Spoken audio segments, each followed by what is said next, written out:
Við höfum góða sögu að segja yfirskrift auglýsinga og ímyndar herferðar Reykjanes sem að hefjast. Eftir könnun viðhorf Íslendinga til svæðisins var ákveðið að fylgja því eftir með markaðsherferð og rétta af ímyndarhalla á Reykjanesi, en landsvæðið var lægst í könnuninni. Þeir Kristján Hjálmarsson og Sváfnir Sigurðarson hjá HN Markaðssamskiptum svara spurningunni hvernig bætum við ímynd Reykjanes.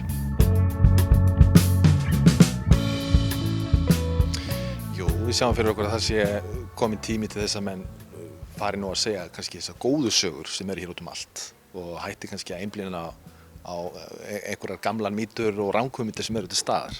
Og við sjáum að það margir sem hafa þá skoðun að hér sé vont veður, hér sé ekki fallegt, hér sé atvinnuleysi. Þetta einfalt að hrekja bara með því að benda mönnum á staðreyndir hið gagnstæða. Hér gríðarlegur uppgangur í atvinnulífinu, hér gríðarlega fallegt að menn bara hafa fyrir því að keyra svolítið og skoða. Og hér fullt af góðu fólki sem hefur fullt af góðum sögum að segja. Og það það sem við þurfum bara að gera meira af því að okkur finnst þetta svæði uppfullt af töfrum og frábæru fólki og það það sem við þurfum að leggja áherslu á. Kristján, þú átt nú ættir að rekja til Suðurnesja. Hver þín tilfinning svona, hafandi fengið þessa niðurstöðu í þessari könnun að Reykjanesi væri neðst meðal landshluta á Íslandi hvað varðar ímynd? Þú hefur náttúrulega, þú hefur nú að tala við félaga og ykkar félaga þessu þyrfti að breyta.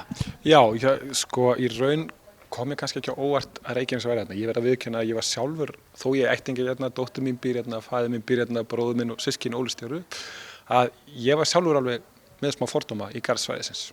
Og eftir að hafa komið þessu eitthvað kynnt okkur svæði, ég hef ekki ferðast nógu mikið þetta svæði sjálfur.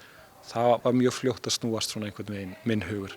Þetta náttúrulega þessi ímynd hefur kannski líka áhrif á íbúa svæðisins. Bróðir minn sem er vel menntaður og gegnir fínni stöðu hjá mjög svona spennandi fyrirtæki. Hann gerir sér alltaf að leika að kynna sig frá Keflavík, bara til þess að athuga hver viðbrögðin eru.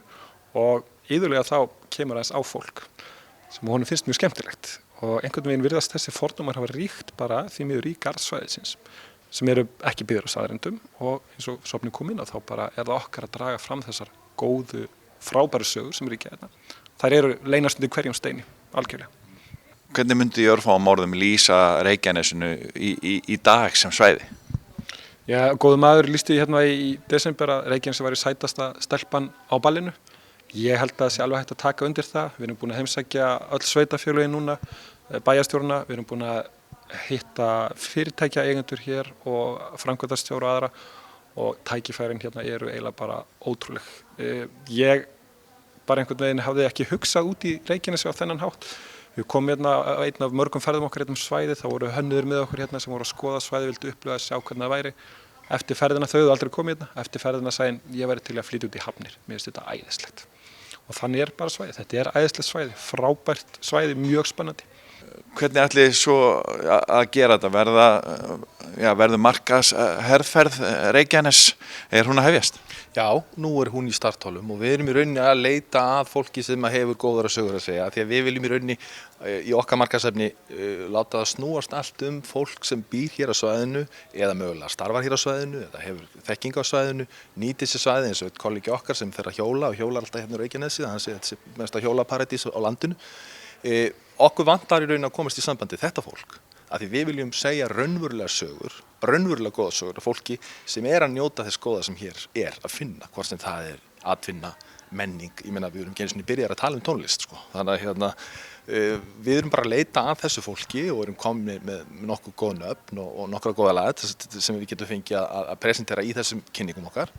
En við viljum gjarnan fá að heyra í fleirum því við vitum að það fullt af góðum hlutum að gerast hérna og menn eru kannski feimnir við að rétta upp fingur og segja, heyrðu, ég nú með eina góða sögu sjálfur mér. En endilega, gerið það.